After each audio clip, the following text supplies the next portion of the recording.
Welcome everyone to the meditation service. Between sunbeam and shadow, the great mystery unfolds. Make life your treasure.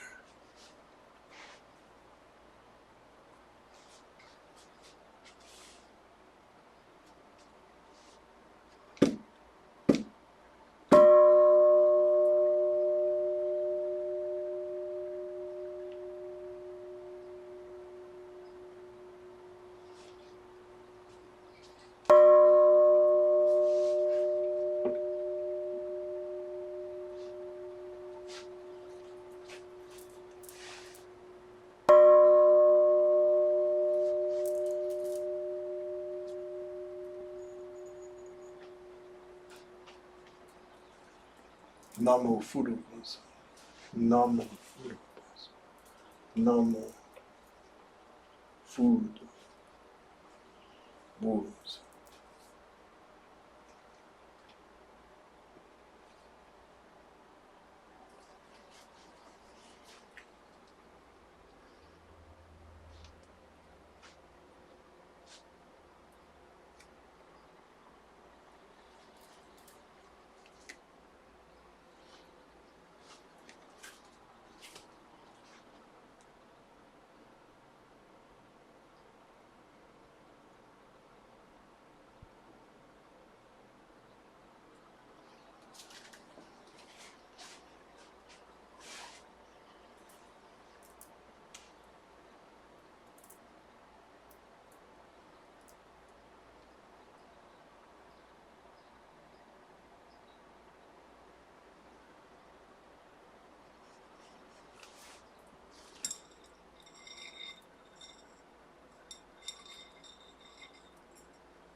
Let us celebrate the liturgy of the day. Let us share the peace. May all beings awaken to that peace which is our true home. Let us take refuge. I take refuge in the ground of being, within which I live and move and breathe. Let us make the accord. I take sanctuary in the heart of being, accepting all of my delusions in thought, word, or deed, born of ignorance, hatred, and greed. Let us give thanks. I give thanks for all things, awakening to the interbeing of all nature. May my heart be open and my mind clear. May all be free from suffering and the causes of suffering, and may all come to know that peace which is born of insight and understanding. Since it is the practice of enlightenment, that practice has no beginning. And since it is enlightenment within the practice, that realization has no end. Welcome everyone to our weekly meditation service, which we've been doing virtually now since the end of 2019, beginning of 2020.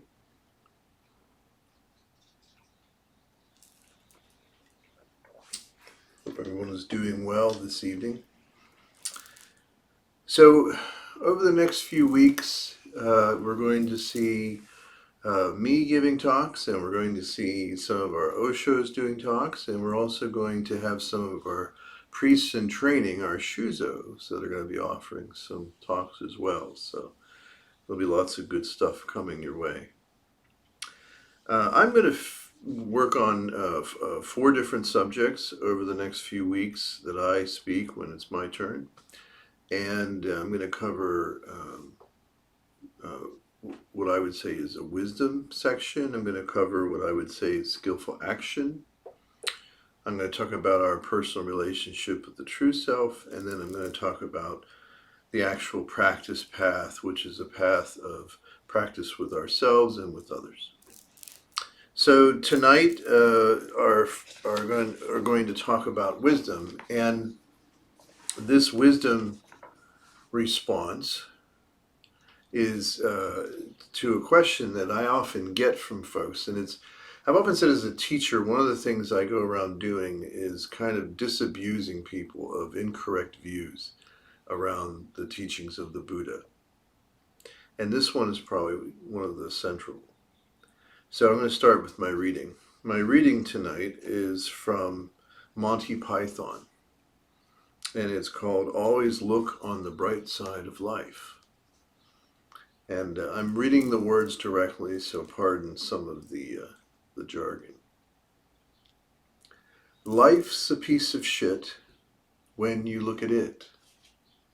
Life's tough and death is a joke. It's true.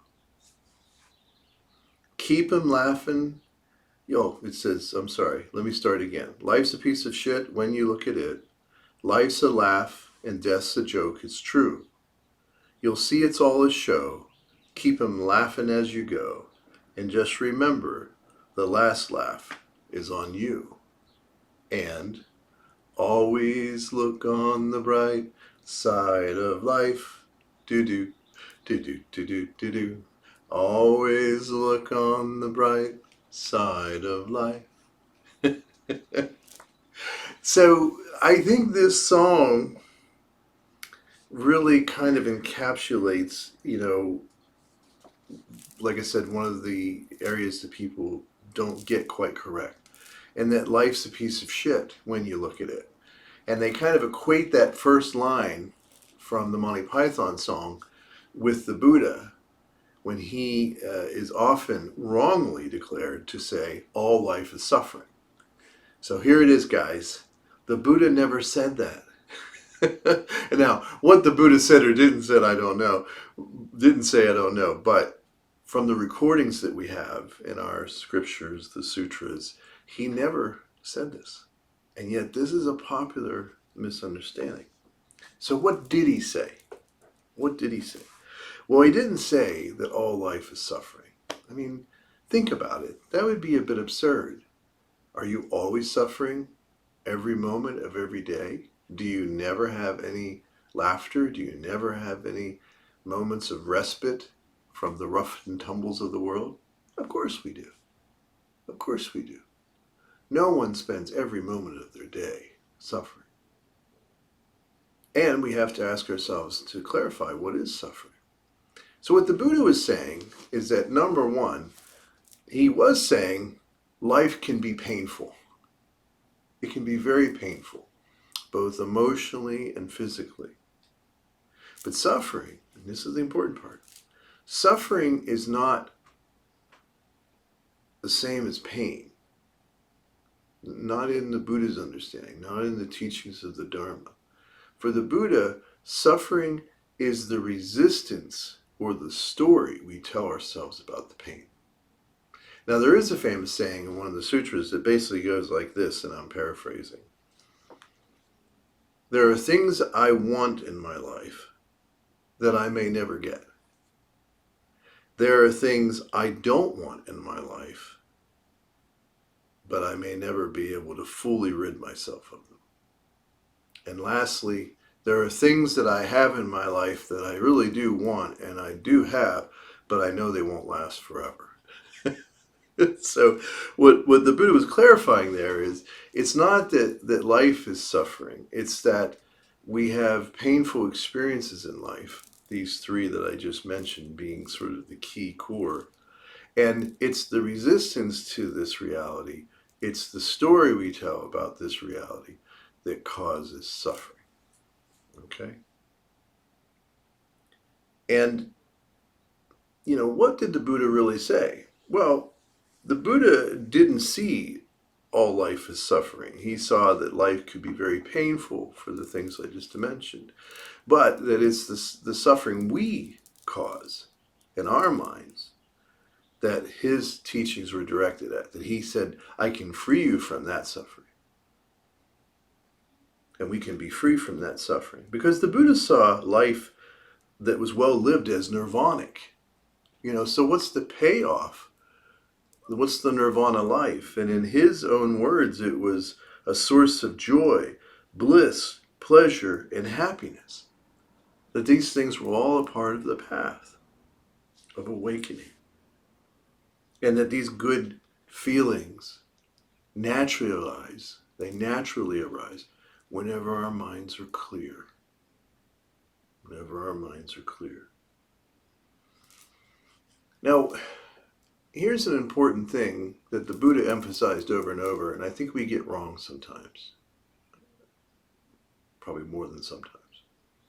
And that is that we always want to blame the way we're feeling on things outside of us. So we want to blame the world. We want to blame a place. We want to blame a person.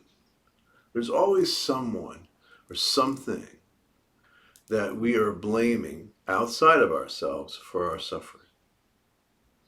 And what the Buddha is saying very clearly, and in no uncertain terms, is that we've got it wrong. That it's not so much what's happening in the world, what's happening in a particular situation with a person or a relationship or whatever it might be. It's us. And you've seen the bumper stickers, but it is what the Buddha declared. Everything comes from within. Both the suffering and the freedom from suffering. Both the myriad ways that suffering can manifest and the innumerable ways that joy and happiness can manifest. Is that clear?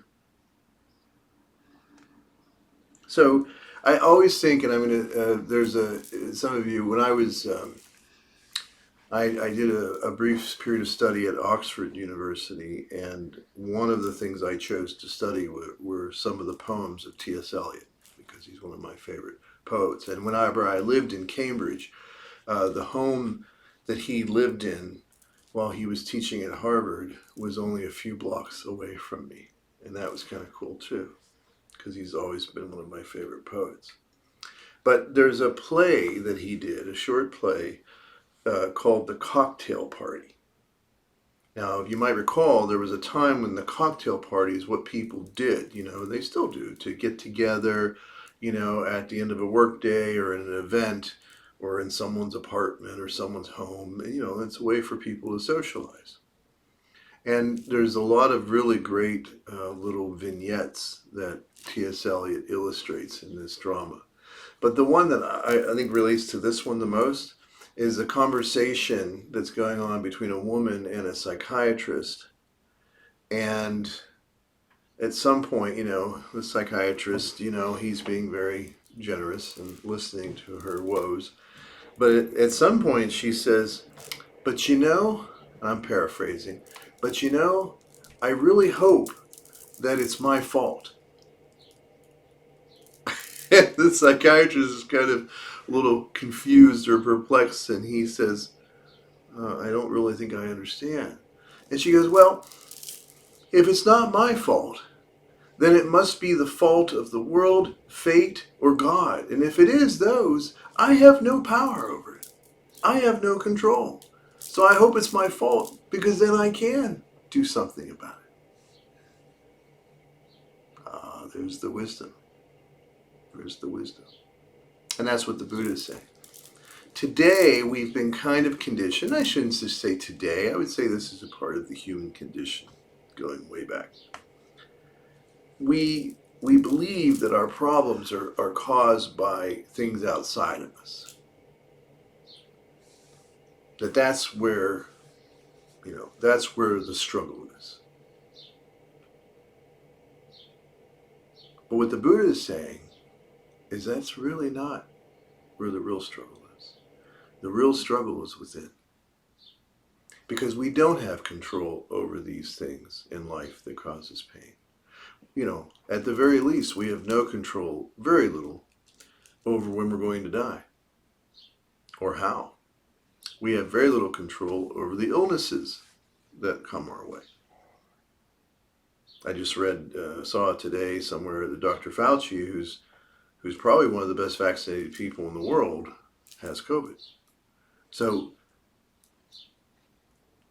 these things happen to us, and we don't have a lot of control over it.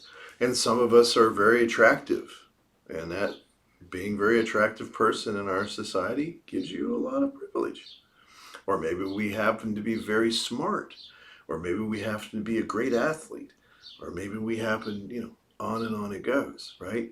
So there's all these things that we may have that others may not have, and those are the things we're blaming our problems on. If I only had more money, if I had less money, if I only lived there, if I didn't live here. So what the Buddha's saying, just like the woman in T.S. Eliot's play, is that the good news is from the Buddhist perspective, all suffering comes from within, not from without. Pain, sure, that comes, but it's the suffering that comes from within. So lastly, what I want to say here, are there any benefits to suffering? When you look at the writings of Nietzsche used the word suffering, and sometimes he would use it similar to the way the Buddha would, and other times he did not. But, he looked at suffering as a lot of people do, ironically, because people think of him as the death of God guy.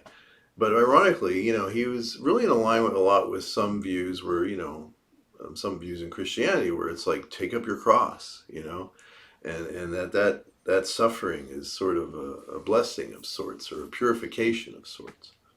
Well, we Buddhists don't look at it that way. We think suffering sucks, and we practice to be free of it. But are there any benefits that we might talk about? Well, number one, if nothing else, suffering moves us toward a solution. Realizing, in fact, the old sages would say, realizing that you're delusional is the first step on the path to awakening.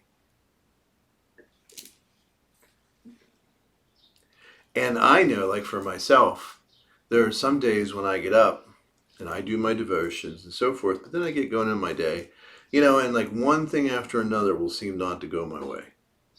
And of course, what does that do? Well, that pain then, starts to, my ego self starts to develop stories around it or resistance to it. So I either want to like throw my hands up and say, the heck with it.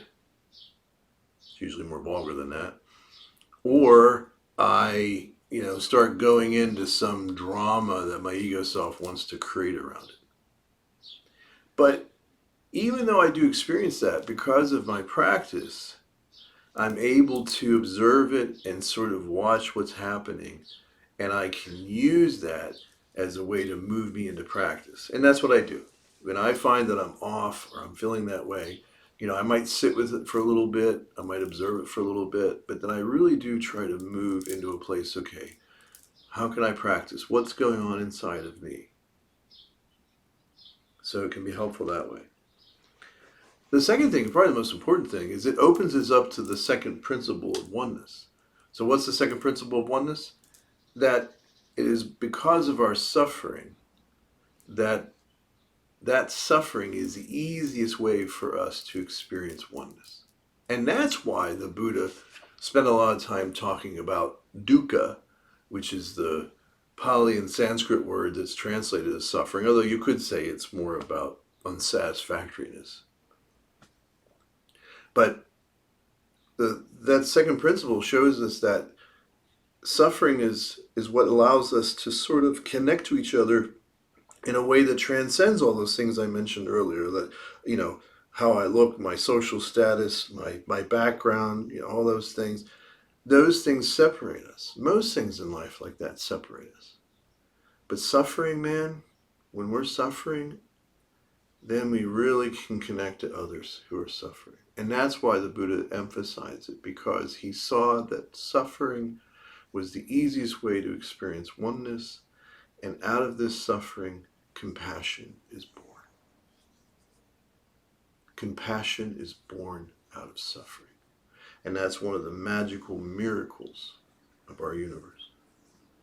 And finally, a possible benefit of suffering is out of, number 2, is that it motivates us to help others. We know what it's like to go through some suffering. And so when we see others suffering, it motivates us to do something about it. Now, we can't take away their suffering, remember? But what we can do is help them to free themselves from their suffering. And that is, that is our reason for being.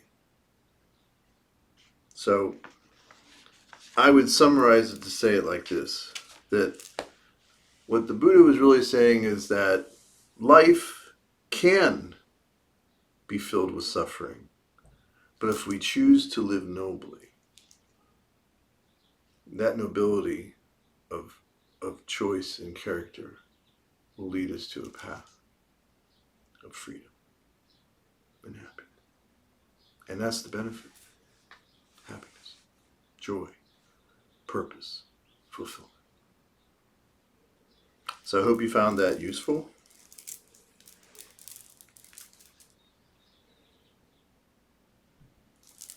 The moment we receive true and trusting, solid and clear like a diamond, infinite light and life embrace and protect us, liberating us completely.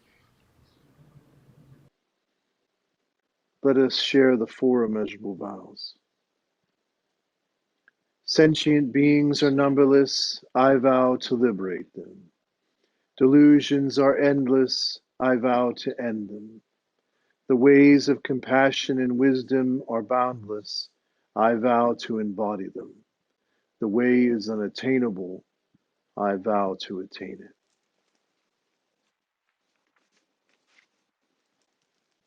Let us take the precepts for the community of the vow. I allow my true self to manifest in all aspects of life. I take complete responsibility for my own life and all of my actions.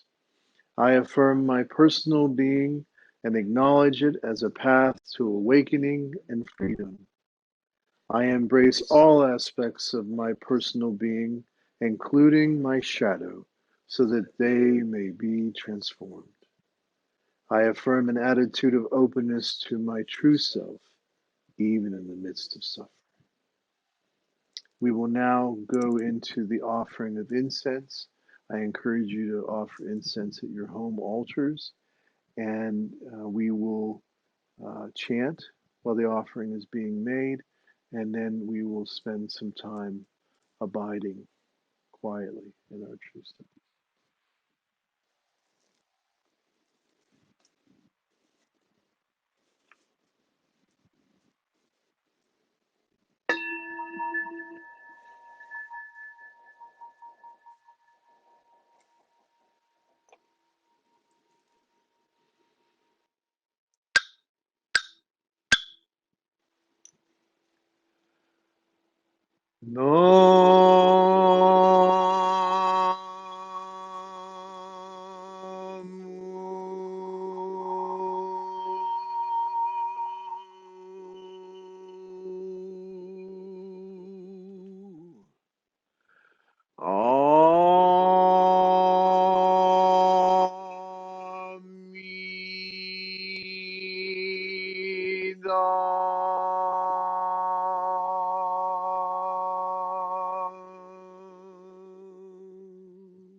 knowing that we never truly practice alone or merely for ourselves.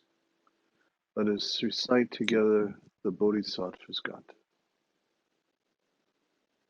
We dedicate this practice to the welfare of all beings throughout space and time. May it always be so.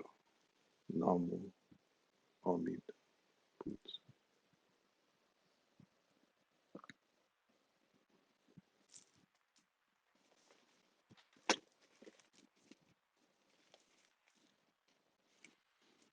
Thank you, everyone. That concludes this evening's service. As always, I encourage you to visit our website at senseitony.com.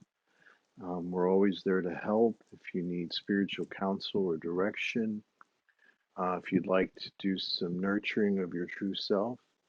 If you're looking for a way to belong to the beloved community, we would love for you to join us.